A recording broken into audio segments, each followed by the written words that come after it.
Somos todos escritores de redações escolares.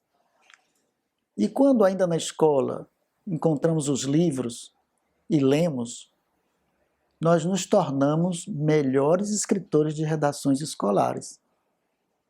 Porque temos mais vocabulário, temos maior domínio das estruturas da língua e também expandimos o nosso pensamento, o nosso vocabulário, dominamos mais o sentido das palavras, a semântica. E isso é o primeiro passo para aquele que lê se transformar depois em escritor, se quiser abraçar o ofício. Foi o meu caso. Abracei aos 17 anos o ofício de escritor, quando passei do escritor adolescente que aos 15 anos tinha um caderno de poemas que circulava na classe, caderno de poemas juvenis que guardo ainda hoje na minha estante, mas que nunca vou publicar em livro, é claro, que já era um compromisso sem que eu soubesse. Quando aos 17 anos eu passei a escrever para jornais, senti que o ofício ficava mais sério, que eu precisava cultivar. Mais adiante, quando em 1978, no dia 31 de dezembro, um domingo, no suplemento de domingo do Jornal da Bahia, eu em Ilhéus, na expectativa de que essa matéria ia sair, fui à banca de jornal, comprei o jornal e no caderno 2, onde estava o suplemento de domingo, eu vi a minha foto e eu ali, para além da alegria, senti uma grande responsabilidade. O jornal dizia, em quase uma página inteira, acima da minha foto, diante de uma máquina de escrever, Aleilton Santana da Fonseca, mais um escritor que surge na zona do cacau. Posso dizer, portanto, que o escritor, jornalista e professor Adinoel Mota Maia me deu a certidão de batismo do escritor no qual me transformei.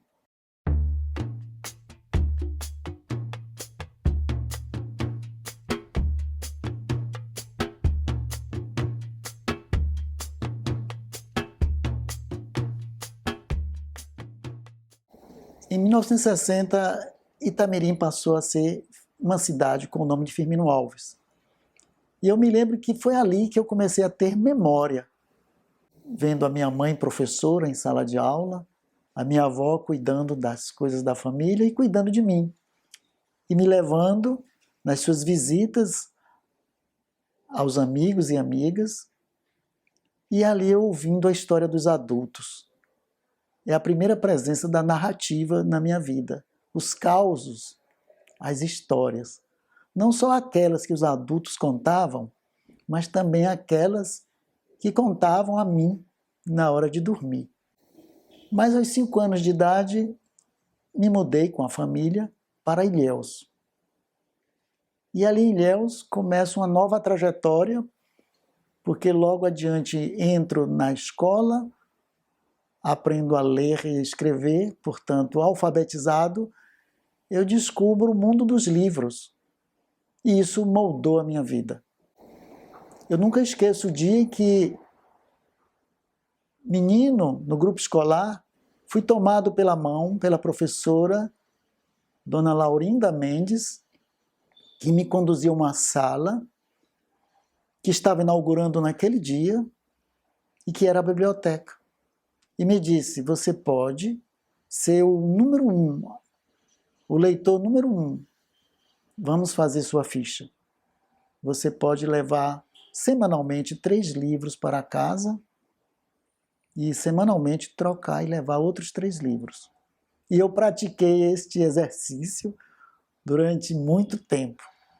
Li tudo que estava disponível. e descobri que havia livros em outros lugares. Alguns livros na minha própria casa.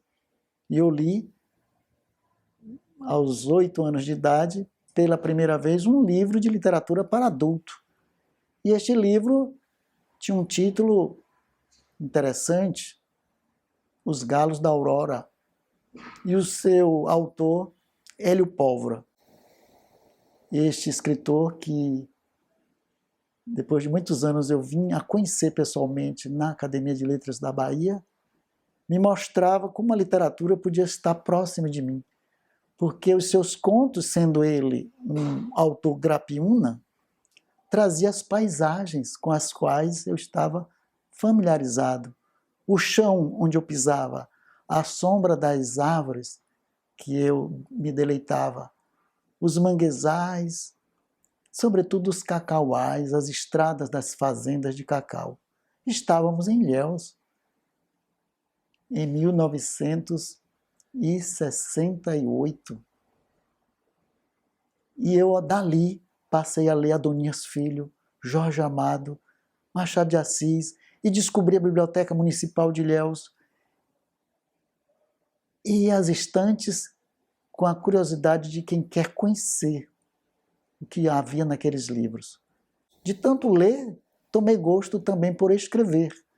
E escrevendo esses textos, já publicava no Jornal da Manhã, em Ilhéus, e alguns contos no saudoso Jornal da Bahia, de Salvador, e no Jornal à Tarde. Então, decidi e vim, em 1979, para Salvador, para fazer o curso de letras. E em 1980 estreei como professor no Instituto Beta, no Largo de Roma, no prédio da Irmã Dulce. Estreei como professor de literatura e de língua portuguesa. E também, em 1981, estreei como escritor na famosa Coleção dos Novos, dirigida pela escritora Miriam Fraga, e foi uma coleção emblemática que lançou 14 livros de autores da chamada Geração 80, que ali estreavam e que tem alguns nomes daquela coleção que se firmaram no panorama da literatura brasileira, alguns inclusive membros da Academia de Letras da Bahia.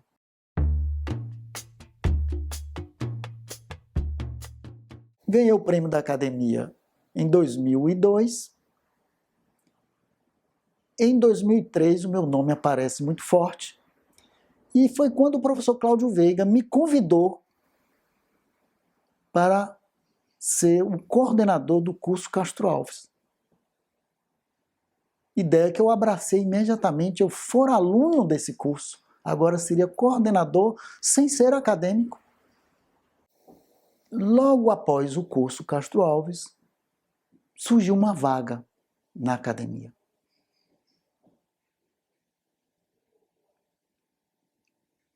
E eu fui avisado então que meu nome estava sendo cogitado. Porque na Academia de Letras da Bahia, o candidato não se inscreve, ele é convidado a ser candidato, por indicação de 5 membros da casa, numa eleição de nomes que é feita regularmente. E, de fato, ocorreu em agosto de 2004 a minha eleição por surpreendentes 34 votos, em 36 votantes. Houve um voto em branco e um voto no nome de Caetano Veloso, que não tinha nada a ver com a história.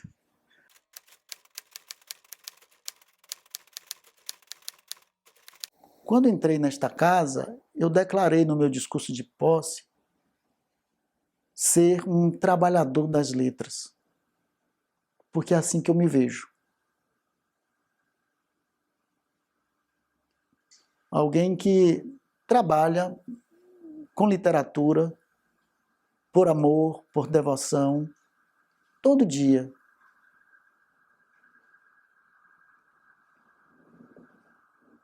Poderia dizer, todo dia, o dia todo. Vejo as letras como um trabalho votivo, no sentido de que eu escolhi este caminho. Não foi um imperativo da vida, eu poderia fazer outras coisas, seguir outra carreira, mas eu escolhi como uma determinação afetiva o caminho das letras, a trajetória de escritor e professor de literatura.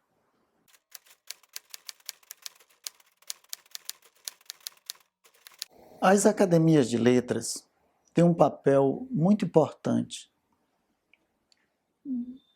Em nível nacional, a Academia Brasileira de Letras. Ao nível estadual, as academias de cada estado, geralmente nas capitais. Mas, sobretudo, as academias municipais, porque elas estão na base da formação das novas gerações. E se nós queremos que as novas gerações sejam letradas, no sentido de que sejam capazes de desenvolver o gosto pela leitura, não apenas a leitura utilitária do dia a dia, mas a leitura literária, a leitura de pensamento, de reflexão, nós precisamos encorajar essa juventude a ler. Não apenas na escola. É fundamental que a escola forme leitores, mas é preciso que fora da escola haja órgãos, entidades, instituições de apoio e de desenvolvimento de atividades para além da escola, para que as pessoas, em cumprindo o seu ciclo escolar, e saiam, portanto, do convívio da instituição educacional, possa ter outros lugares onde vão encontrar a leitura, onde vão encontrar escritores, onde vão ouvir conferências, palestras, fazer cursos, e com isso continuarem lendo, continuarem se interessando, sendo motivados. A importância da academia eu aprendi desde cedo. E quando adulto e escritor passei a frequentar esse ambiente, pensei que eu poderia, fazendo parte da academia, ajudar a movimentá-la, no sentido de se tornar, para além de sua circunscrição, digamos assim, expandir em diálogo com as demais academias. Então procurei, como acadêmico, fazer esse diálogo, convidando acadêmicos de outras academias para visitarem a Academia de Letras da Bahia e, como acadêmico da capital, indo ao interior, conversar, fazer sugestões, ouvir reivindicações. E a reivindicação que se repete nas academias municipais da Bahia é a busca de um maior diálogo com a Academia de Letras da Bahia. Assim como as academias estaduais reivindicam o maior diálogo com a Academia Brasileira de Letras, criando, portanto, uma comunidade de academias.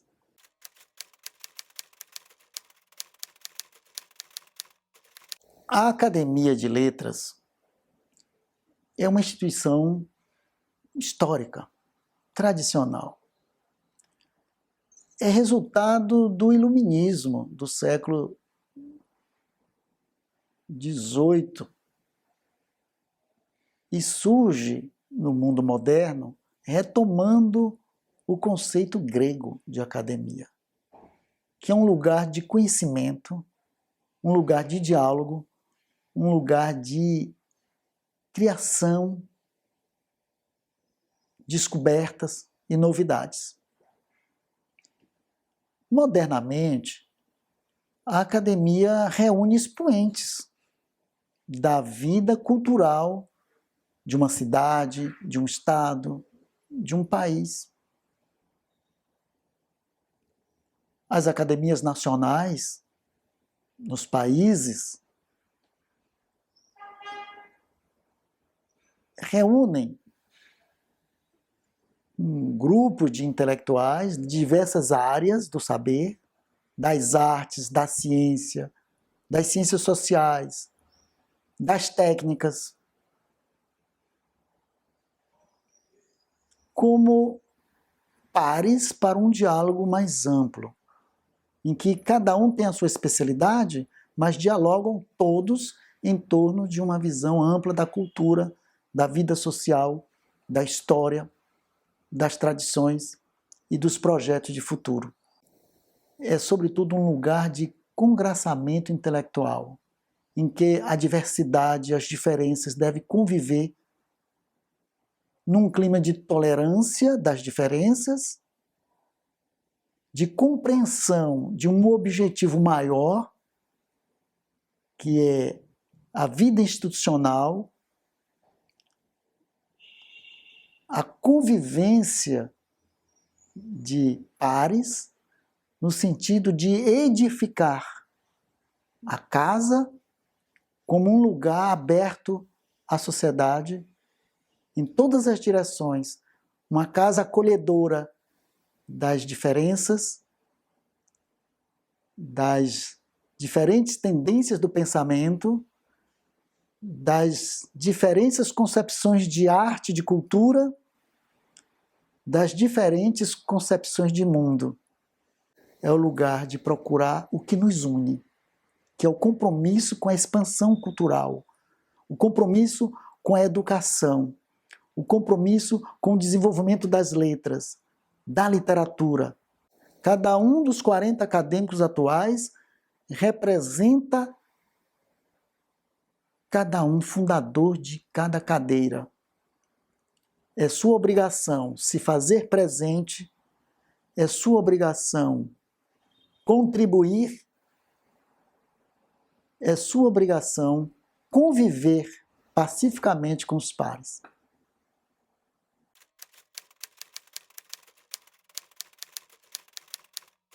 A Academia de Letras da Bahia, em diálogo cada vez mais amplo com as academias de letras dos municípios, dialogando também com as academias estaduais e também com a Academia Brasileira de Letras, é um centro de produção de saber, de convivência intelectual e de propostas para melhorar o nível de leitura, melhorar a formação dos leitores e projetar os nossos escritores para além fronteiras. Expandindo esse diálogo para outros estados e também para outros países que estejam dispostos a dialogar conosco, trocando experiências, trocando publicações, em encontros que sejam presenciais ou online, de maneira que a nossa literatura possa se expandir, que os nossos escritores possam falar para além das nossas fronteiras e que os nossos intelectuais, em seus diversos saberes, possam ter esse espaço de reconhecimento, de colaboração e de criação. A Academia de Letras da Bahia tem todas as condições de expandir as suas atividades de forma em parcerias, né? Em parcerias com outras instituições, tanto ao nível nacional como ao nível internacional.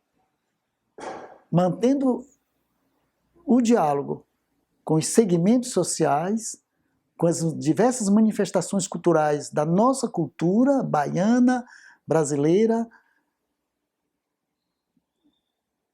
dando ênfase nas suas diversas dimensões, da contribuição dos povos originários, dos povos afro-brasileiros, portanto afro-baianos, com suas culturas, com suas manifestações artísticas, com suas manifestações literárias,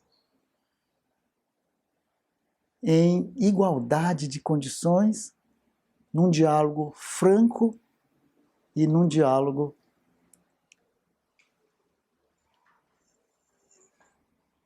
que busque uma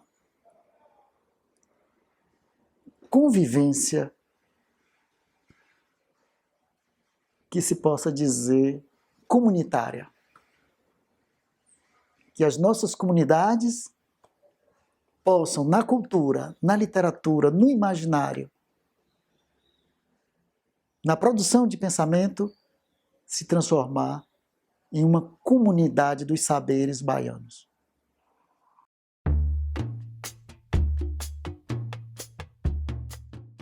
Ser imortal de uma academia, em todos os níveis, seja academia municipal, seja academia estadual, como imagino também em nível da academia nacional, é sempre uma responsabilidade antes de um título de engrandecimento do nome.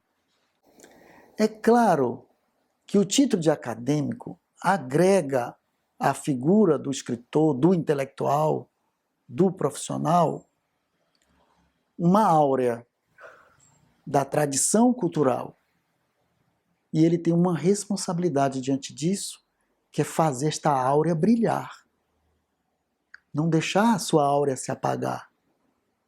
Porque ele recebeu essa centelha de uma instituição que lhe oferece uma cadeira e o elege pela vontade de seus pares para levar adiante o brilho da instituição.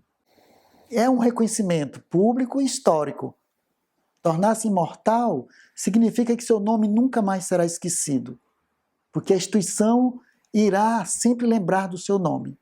E cada vez que um novo acadêmico tomar posse da cadeira que foi sua, o seu nome e os seus feitos, suas publicações, sua trajetória será lembrada.